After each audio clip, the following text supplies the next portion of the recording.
simbolikal na nagdadala sa atin sa katotohanan kung ano ang ating inaasahan.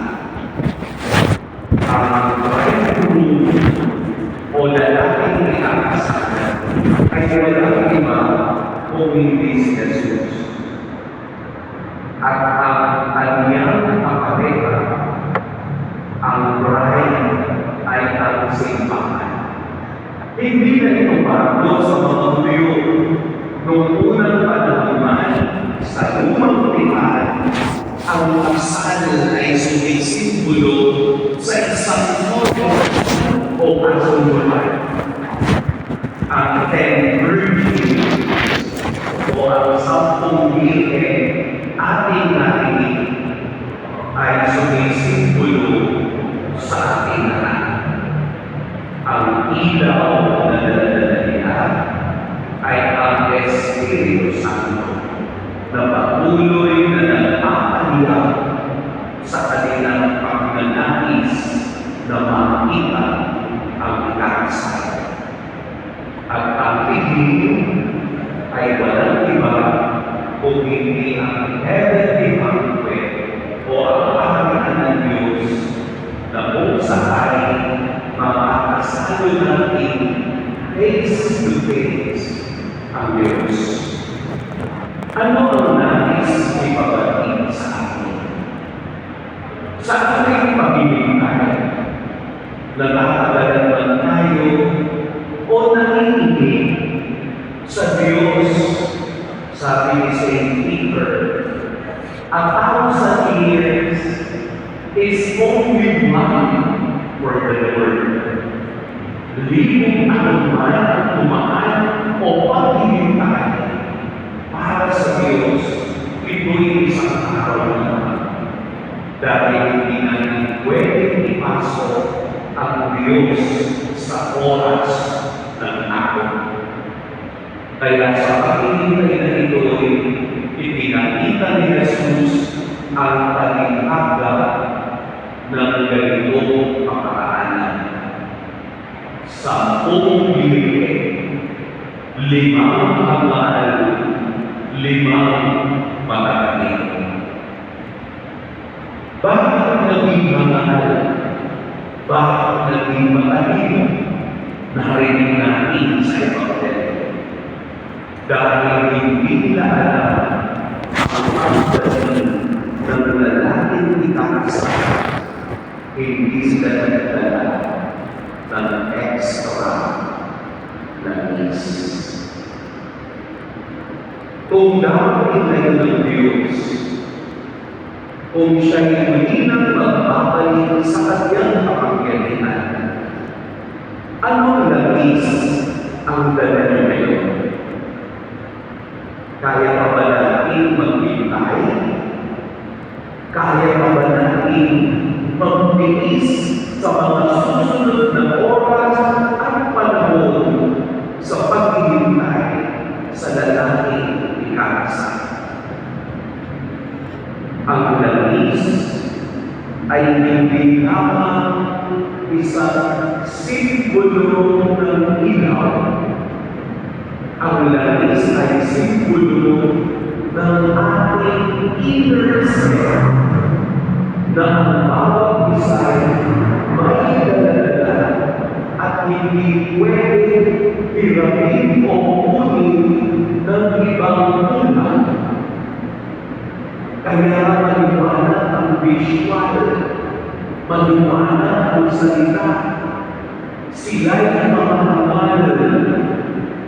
Hindi nila nakita ang introspection ng buhay. Parang hindi nila napagdadaan. Parang kulang na kulang ang anumang meron sila sa pagkakataong iyon. Sa pagdating sana ng Diyos at sa ating pamimigay, kaya ang ating palagi tayo mayroong langis ng pananampalataya. Langis ng pag-ibig, langis ng awa, Langis ng kababaang loob, langis ng pagpapatawad, langis ng pagyapak. Upang sa kahandang ito'y tayo'y madatnan ng lalaging itakasal at makasama sa kanyang piling. Ito man ay simboliko, pero naghahatid sa katotohanan na kailangan natin magkaroon ng tahapan sa paghihintay. The real test of faith is not the end, but the process of going to the end. Kapag hindi tayo natuto magkaroon ng tapat ng magandang paghihintay sa Diyos, hindi natin makikita ang katapusan. Kaya panatin sinasabi sa atin ni Jesus sa kasulatan, ang nagtatagumpay ang siyang binibigyan ng buhay. Sa atin po ngayon, mga karanasan, anong nadadala ng business ngayon? Kaya ko ba maghintay sa Diyos? Kaya ko ba mapanatiling ng iilaw ang labis na ito sa atin? Dahil hindi natin pwedeng i-transfer ang labis na meron tayo sa ibang mga kanal. Hayaan natin maging matalino tayo bilang pamilya ng Diyos na buhay at naglilinas sa paghihintay sa kanyang pagdating. Ganito inihalata ni Santa Monica ang kanyang anak na si Santa Agustin. Hindi napagod ang kanyang ina sa pagdarasal upang mayaman ni Agustin ang katotohanan ng Diyos. 17 taon, araw-araw, ipinagdadasal ni Santa Monica na makita ni Agustin ang kabutihan at kabulungan ng Diyos. Kaya nang nakilala ni Santa Agustin ang Diyos, ang sabi niya, "Lady, how I love you, O beauty, ever ancient, ever new. Lady, how I love you."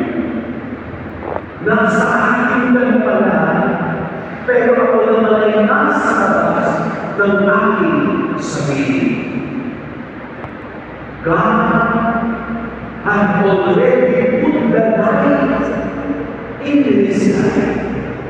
Pero sa iba siya nakatingin at hindi nakatingin sa divine illumination ng Diyos.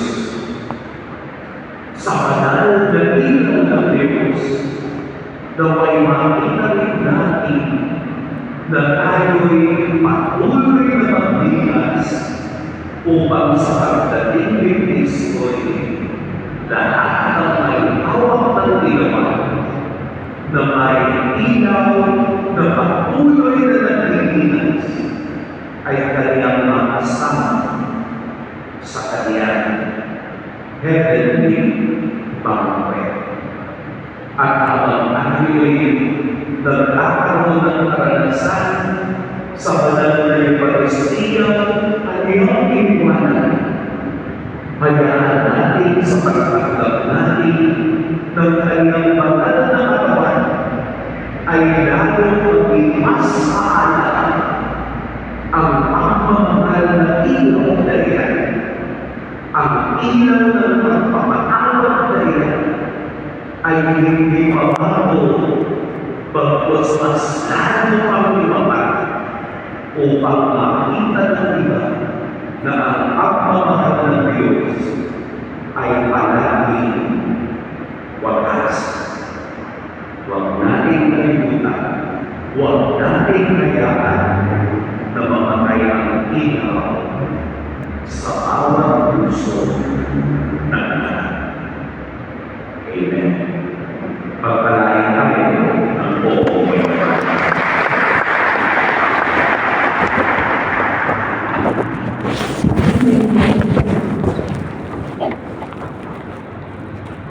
minamahal ko mga kapatid, ipinapaalala ng mensahe ng Ebanghelyo na dapat tayo maging matalino at nagmamantay habang ating hinihintay ang pagdating ng Panginoong Jesus. Ipanalangin natin ang mundong kanyang iniligtas. Banal na Panginoon, gawin niyo kaming tapat sa paglilingkod sa iyo. Banal na Panginoon, gawin mo kaming tapat sa paglilingkod sa iyo. Ang simbahan, naway na magpaunawaan ang mga tanda sa ating payo at tuwinang mapaalalahanan ang bayan ng Diyos tungkol sa walang hanggang convention ng buhay. Manalangin tayo. Banal na Panginoon, gawin mo kaming tapat sa paglilingkod sa iyo. Ang mga kabataan naway manatiling umaasa at puno ng sigla sa buhay. Nawa ang kanilang matay na katigahin ang siyang maging kahit nila sa pagsasakatuparan ng mga dakilang bagay sa buhay. Manalangin tayo. Banal na Panginoon, gawin mo kaming tapat sa paglilingkod sa iyo. Ang mga pinanghihinaan ng Diyos at nagbuot sa buhay, naway pagkalingin ang kanilang hinati at bagkus kumuha ng panibagong lakas at pag-asa mula kay Kristo na natapos sa atin ng kanyang presensya. Manalangin tayo. Banal na Panginoon, gawin mo kaming tapat sa paglilingkod sa iyo. Ang mga may sakit at mga nanghihinayo, naway tumingin kay Kristo na may pag-asa at may pagpapalito ng pananampalataya. Manalangin tayo. Banal na Panginoon, gawin mo kaming tapat sa paglilingkod sa iyo. Ang mga yumaon, naway makapiling ng Diyos sa kanyang walang hanggang kaharian. Manalangin tayo. Banal na Panginoon, gawin mo kaming tapat sa paglilingkod sa iyo. Ama ng Panginoon at ng walang hanggan, ipagkaloob mo ang aming mga kahilingan habang aming hinihintay ang pagbabalik ni Kristo. Ang iyong biyaya ng walang hanggang kahulugan, hinihiling namin ito sa pamamagitan ni Kristo, aming Panginoon. Amen. Sinubukan.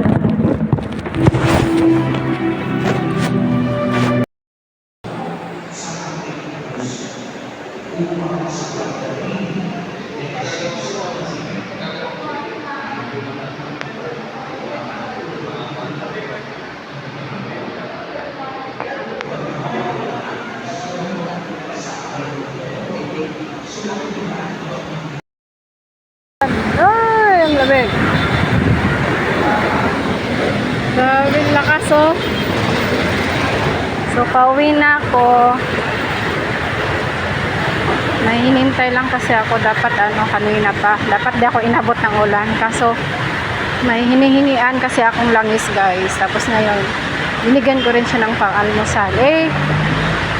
Pangalawang misa pala bago sila mag-assist doon sa pahalik. So, hinintay ko talaga para maibigay ko yung ang almusal niya bilang pansalamat. Ala, grabing lakas! Kasi na akong sapatos, nakasapatos pa talaga ako. So, basa na to, basa.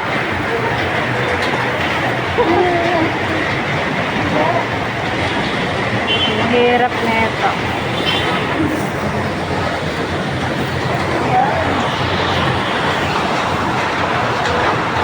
Wawa. Ang lakas ng ulan.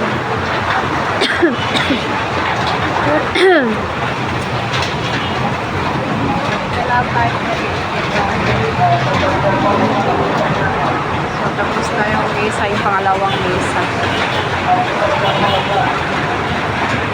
Wait lang.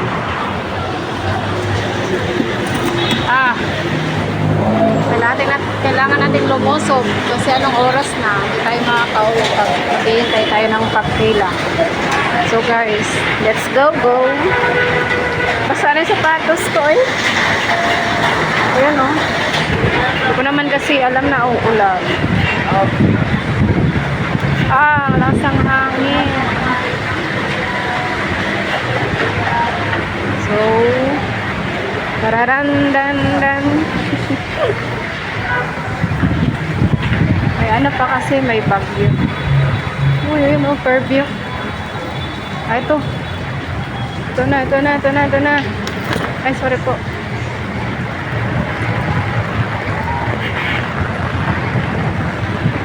Ito na, may jeep.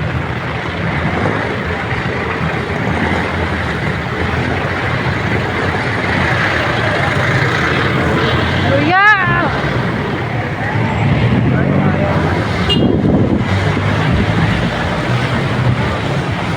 Daya.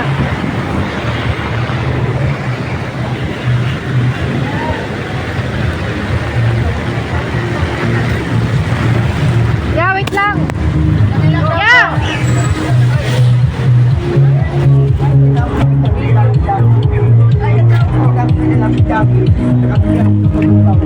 Bantaran ko lang.